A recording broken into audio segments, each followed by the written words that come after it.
जय हिंद। स्वागत है आप लोग की आपके अपने यूट्यूब चैनल मैथ वाला गुरुजी पे।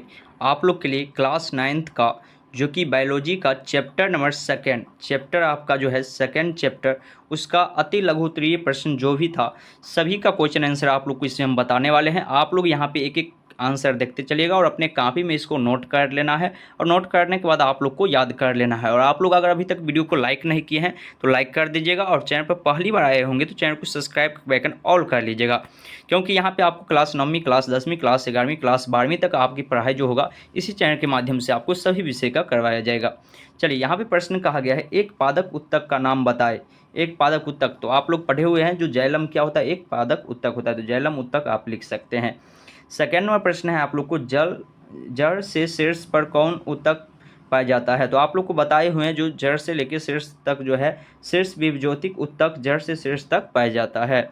उसके बाद आप लोग यहाँ पे आप लोग बस आप लोग को देखते चलना है वीडियो, और आप लोग को वीडियो को रोक रोक के और सभी का आंसर आप लोग को लिखते चलना है। यहाँ पे कहा गया है सरल उत्तक के दो उदाहरण दे। तो सरल उत्तक का दो उदाहरण क्या क्या हो जाएगा, मृदुअस्त और अस्तुर कोण उत्तक। ठीक है। चौथा नंबर पॉइंट है किस उत्तक को कोशिकाएं सदा विभाजित होती रहती है। तो विभज्योतिक उत्तक जो होता है इसका कोशिका हमेशा जो है विभाजित होते हुए रहता है। आगे का प्रश्न है आप लोग को 5वां प्रश्न कहा गया यहाँ पे विभज्योतिक उत्तक को किस आधार पर विभाजित किया गया है। तो लिखिएगा विभज्योतिक उत्तक को तीन आधार पर विभाजित किया गया है, शीर्ष पार्श्व और अंतर्वेश। तीन वो उत्तक यानी तीन रूप में इसको बांटा गया है। उसके बाद 6वां प्रश्न आप लोग की स्क्रीन पे है, कहा गया यहाँ पे किस सरल उत्तक में अंतरकोशिकीय स्थान होता है। तो मृदु तक उत्तक जो होता है इसमें अंतरकोशिकीय यानी कि बीच बीच में जगह खाली उस उत्तक में रहता है। 7वां प्रश्न कहा गया दो उत्तकों का नाम बताएं जो पौधे को यांत्रिक सहायता देता है। तो अस्तुर कोण उत्तक और दीर्घ उत्तक, ये दोनों उत्तक का काम होता है जो सिर्फ पौधा को क्या करता है, तो सहायता प्रदान करेगा। चलिए 8वां प्रश्न आप लोग की स्क्रीन पे है। आप लोग वीडियो को रोक रोक के सभी चीज़ें लिखते चलिएगा और अपने दोस्तों के साथ जो 9 क्लास में होंगे उसको भी वीडियो शेयर कर दीजिएगा। चलिए यहाँ पे है आप लोग को वैसे मृदुतक को क्या कहते हैं जिसमें क्लोरोफिल पाया जाता है। तो इसका आंसर हो जाएगा हरित उत्तक क्लोरोकाइम में क्लोरोफिल पाया जाता है। उसके बाद 9 नंबर प्रश्न है आप लोगों को किस उत्तक की कोशिकाओं में भित्ति अनियमित ढंग से कोनों पर मोटी होती है। तो आंसर हो जाएगा अस्तुर कोण उत्तक पे। ठीक है। चलिए आगे की प्रश्न आप लोग की स्क्रीन पे है, कहा गया 10 नंबर प्रश्न आपको यहाँ पे नारियल का रेशे किस उत्तक का बना होता है। तो लिखिएगा अस्तुर कोण उत्तक का बना होता है नारियल का रेशे।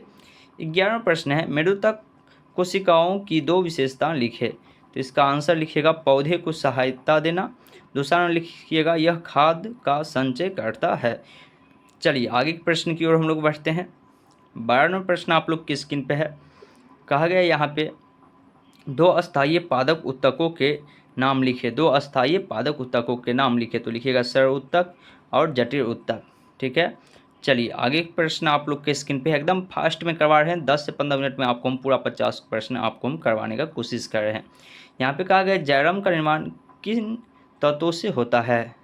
तो आंसर लिखिएगा जैरम 4 तत्वों से बना हुआ रहता है और चारों तत्व का नाम यहाँ पे आपको दिया गया है, चारों का नाम आप लिख दीजिएगा। चलिए आप लोग क्या करिए वीडियो को रोक रोक के सभी क्वेश्चन को अपने कॉपी में नोट करते चलिए। यहाँ पे उसके बाद कहा गया है जैरम का मुख्य कार्य क्या है। तो लिखिएगा जैरम का मुख्य कार्य निम्नलिखित है। जैसे कि यहाँ पे कहा गया ये पौधे को यांत्रिक सहायता देती है, ये जल को तने द्वारा जड़ से पत्ती तक पहुँचाता है। ये सारा चीज़ आप लोग को हम बताए हुए हैं। जो जैरम उत्तक काम क्या होता है, मिट्टी से यानी कि खनिज वर्ण और पानी को लेकर ऊपर पहुँचाना। उसके बाद ये मुख्यतः पौधे को यांत्रिक सहायता भी प्रदान करता है और यह भोजन संग्रह करता है एवं किनारे की ओर पानी को पार्श्वीय संवहन में मदद करती है। तो ये सारी चीज़ आप लोग को लिख देना है।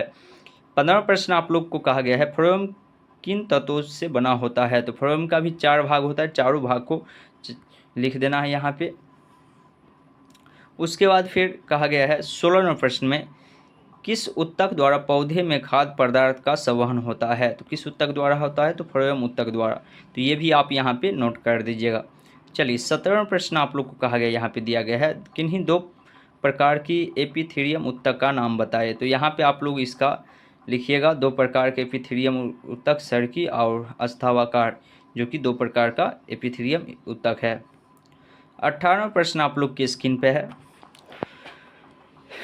कहा गया है त्वचा की सतह पर किस प्रकार की एपिथेलियम ऊतक पाई जाती है। तो सरकाई एपिथेलियम नामक जो ऊतक होता है वह त्वचा के शरीर पर पाया जाता है, सतह पर पाया जाता है।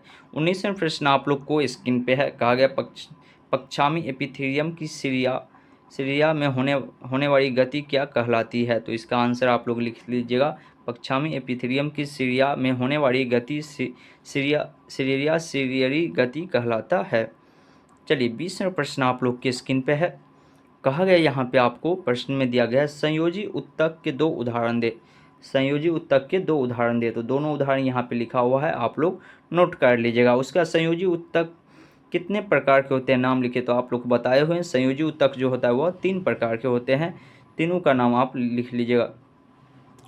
अच्छा, संयोजी ऊतक 2 ही प्रकार यहाँ पे दिया गया है, 2 ही लिखिएगा, ठीक है। चलिए 22वां प्रश्न आप लोग की स्क्रीन पे है।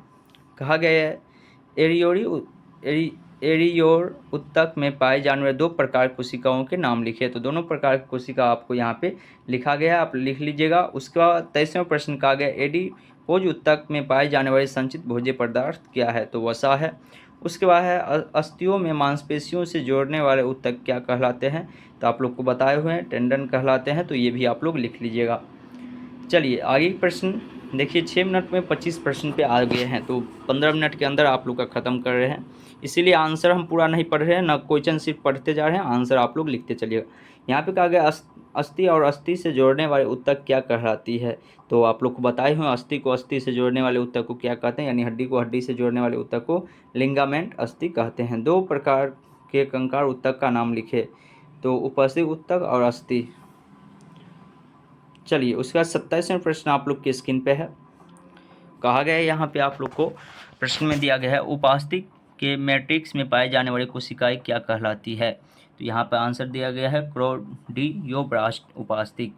उसका 28वां प्रश्न है आप लोग को 2 प्रकार के तरल संयोजी ऊतक का नाम बताइए। तो इसका आंसर हो जाएगा रुधिर या प्लाज्मा। चलिए 29वां प्रश्न आप लोग की स्क्रीन पे है। अगर रक्त के प्लाज्मा में पाए जाने वाले 3 प्रकार के रुधिर कणिकाओं कौन कौन सा है। तो यहाँ पे इसका आंसर हो जाएगा लाल रुधिर कणिका है, श्वेत रुधिर कणिका और प्लेटलेटस कणिका है। आप लोग को तीनों चीज़ बताए हुए हैं, तो यही तीनों चीज़ लिख दीजिएगा। चलिए 30वां प्रश्न आप लोग के स्क्रीन पे है। कहा गया यहाँ पे शारीरिक अंगों में गति किस प्रकार के ऊतक के कारण होता है। तो हम लोग जानते हैं पेशी ऊतक के कारण शारीरिक अंगों में क्या होता है, गति होता है। उसके बाद 31वां प्रश्न है जंतुओं का मस्तिष्क किस प्रकार का ऊतक का बना होता है। तो इसका आंसर हो जाएगा तंत्रिका ऊतक का। हम लोग का जो मस्तिष्क बना हुआ होता है वह तंत्रिका ऊतक का बना हुआ रहता है। चलिए 32वां प्रश्न कहा गया आप लोग को तंत्रिका ऊतक की इकाई क्या कहलाती है। तो लिखिएगा न्यूरॉन या तंत्रिका कोशिका। 33वां प्रश्न आप लोग की स्क्रीन पे है। कहा गया यहाँ पे बहुकोशिकीय जीवों में कार्य को दक्षतापूर्वक संचालन के लिए क्या व्यवस्थित रहते हैं। तो लिखिएगा बहुकोशिकीय जीवों में कार्य को दक्षतापूर्वक संचालन के लिए कोशिकाओं में भिन्न भिन्न समूह होते हैं। कोशिकाओं के इस समूह को ऊतक हम लोग कहते हैं। समान उत्पत्ति तथा समान कार्य को संपादित करने वाली कोशिकाओं के समूह क्या कहते हैं। तो ऊतक कहते हैं। ऊतक का परिभाषा दे दिया है, पूछ लिया गया। उसके बाद यहाँ पे है 35वां तने की चौड़ाई में वृद्धि किन ऊतक के निर्माण से होता है। तो हम लोग जानते हैं 5वें विभज्योतिक ऊतक से क्या होता है, तने की चौड़ाई में यानी कि वृद्धि होगा। आगे की प्रश्न है आपके। कहा गया है पत्तियों के आधार पर या टहनी पर पर्व के दोनों ओर पाए जाने वाले ऊतक क्या कहलाता है। तो इसका आंसर आप लोग लिख दीजिएगा अंतर्देशीय या अंतविष्टीय ऊतक कहते हैं। 37वां प्रश्न है अस्थायी ऊतक का निर्माण किस ऊतक की वृद्धि के फलस्वरूप होता है। तो अंतवेशी या अष्टविष्टी ऊतक के वृद्धि से होता है। चलिए आगे की प्रश्न आप लोग के स्क्रीन पे है। कहा गया यहाँ पे आप लोग को दिया गया है सरल अस्थायी ऊतक किस प्रकार की कोशिकाओं का बना होता है। तो आंसर लिखिएगा समरूप कोशिकाओं का। किस कोशिका का, समरूप कोशिकाओं का। 39वां प्रश्न आप लोग को जलीय पौधे में मुख्यतः किस प्रकार का ऊतक पाया जाता है। तो आंसर लिख लीजिएगा वायुतक या एरिनेकाइमा। चलिए आगे के प्रश्न आप लोग की स्क्रीन पे है। कहा गया किस ऊतक की कोशिकाएं मृत, लंबी और संकरी तथा दोनों सिरों पर नुकीली होती है। तो हम लोग जानते हैं दीर्घ ऊतक जो होता है उसके दोनों सिरा पर क्या होता है, नुकीला टाइप का पाया जाता है। 41वां प्रश्न कहा गया है शुक्र अस्थायी स्थानों पर पाए जाने वाले पौधे में एपिडर्मिस की कोशिकाएं के ऊपर किसकी एक परत रहती है? तो आप लोग आंसर लिख लीजिएगा यूकोटिकर का। चलिए आगे का है, आपको क्या कॉर्क कोशिकाओं में जीवदर पाया जाता है? लिखिएगा आंसर नहीं, कॉर्क कोशिकाओं में जीवदर नहीं पाया जाता है। आगे की प्रश्न आप लोग को दिया गया है, दो या दो से अधिक प्रकार की कोशिकाओं से बने ऊतक क्या कहलाती है? तो आंसर लिख लीजिएगा जटिल अस्थायी ऊतक, जटिल अस्थायी ऊतक। उसके बाद है, आपको कहा गया जैरम एवं फ्लोएम मिलकर किसका निर्माण करता है? जैरम और फ्लोएम मिलकर किसका निर्माण करता है? तो आंसर लिखेगा संवहन वंडर का। किसका निर्माण करता है? संवहन वंडर का। 45वां प्रश्न है, आपको कहा गया यहाँ पे सकोष्ठीय चारणी नलिकाओं के किस भाग में अवस्थित रहती है? तो आंसर लिखिएगा पार्श्व भाग में। 46वां प्रश्न है, किस जंतु ऊतक की कोशिकाएं फर्श या दीवार पर लगी चपटी ईंट की तरह दिखती है? तो आंसर लिखिएगा सर्की या सरकाव एपिथेलियम का। चलिए 47वां प्रश्न आप लोग की स्क्रीन पे है, कहा गया यहाँ पे किस ऊतक में मुक्त सिरे पर सूक्ष्म रसाकुर विद्यमान रहते हैं? तो आंसर लिखिएगा स्तवाकार एपिथेलियम पर। 48वां प्रश्न आपको दिया गया छोटी आंत के भीतरी स्तर का निर्माण किस ऊतक से होता है? तो लिखिएगा आंसर स्तवाकार एपिथेलियम से।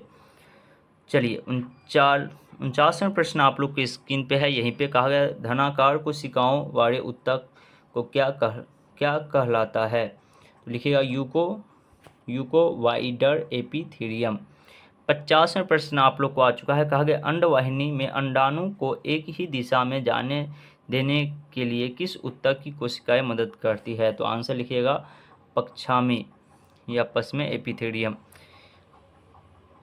51वां प्रश्न आप लोग की स्क्रीन पे है, कहा गया है एंटीबॉडी का निर्माण किन कोशिकाओं के द्वारा होता है? तो एंटीबॉडी जो हमारे शरीर में बनता है वो प्लाज्मा कोशिका के द्वारा बनता है। किस ऊतक में तारे जैसे कोशिकाएं पाई जाती है? तो लिखिएगा जारवत को संयोजी ऊतक में। 53वां प्रश्न है आप लोग को, कहा गया है यहाँ पे ब्राह्मकर्ण में किस प्रकार का ऊतक पाया जाता है? तो ब्राह्मकर्ण में कंकाल ऊतक पाया जाता है। हेवर्सिनियर नलिकाएं कहाँ पाई जाती है? तो मेमेरियल अस्थि की अनुपस्थित काट में। उसके बाद है, आपको यहाँ पे कहा गया आयतन के हिसाब से प्लाज्मा रुधिर का कितना भाग है? प्लाज्मा जो होता है वह रुधिर का यानी रक्त का कितना भाग होता है? तो आंसर हो जाएगा 55 भाग। किस प्रकार की रुधिर कोशिकाओं में केंद्रक नहीं पाया जाता है? तो लाल रुधिर कोशिकाएं में केंद्रक नहीं पाया जाता है। 57वां प्रश्न है आपको यहाँ पे दिया हुआ, कहा गया लाल रुधिर कोशिकाएं होता कविताओं में कोशिकाएं यहाँ पे होता लाल रुधिर कोशिकाओं में पाए जाने वाले प्रोटीन, ये क्वेश्चन मिस्टेक है, प्रोटीन रंजक को क्या कहते हैं? तो याद रखिएगा हीमोग्लोबिन के कारण ही रक्त क्या होता है? लाल होता है। तो लाल रुधिर कोशिकाओं में पाए जाने वाले प्रोटीन रंजक को हम लोग हीमोग्लोबिन कहते हैं। और लास्ट प्रश्न आपको कहा गया एक न्यूरॉन के एक्सॉन के अंतिम छोर की शाखाएं दूसरे न्यूरॉन के डेंटाइन्स से जुड़कर क्या बनाती है? सिनेप्स बनाती है। तो 58 प्रश्न था, आपको हम करवा दिए हैं। अगर आप पूरा देख लिए हैं, आप लिख लिए अपने कॉपी में, और वीडियो को लाइक नहीं किए तो लाइक कर दीजिएगा और अपने दोस्तों के साथ शेयर कर दीजिएगा। चैनल पर पहली बार आए होंगे तो चैनल को सब्सक्राइब करके बेल ऑल कर लीजिएगा। आप आगे वाला जो पार्ट आएगा उसमें आपको दीर्घोत्तरीय प्रश्न करवा देंगे, उसके आगे वाले में आपको हम लघुत्तरीय, उसके आगे वाले में दीर्घोत्तरीय प्रश्न, और आपका चैप्टर खत्म हो जाएगा।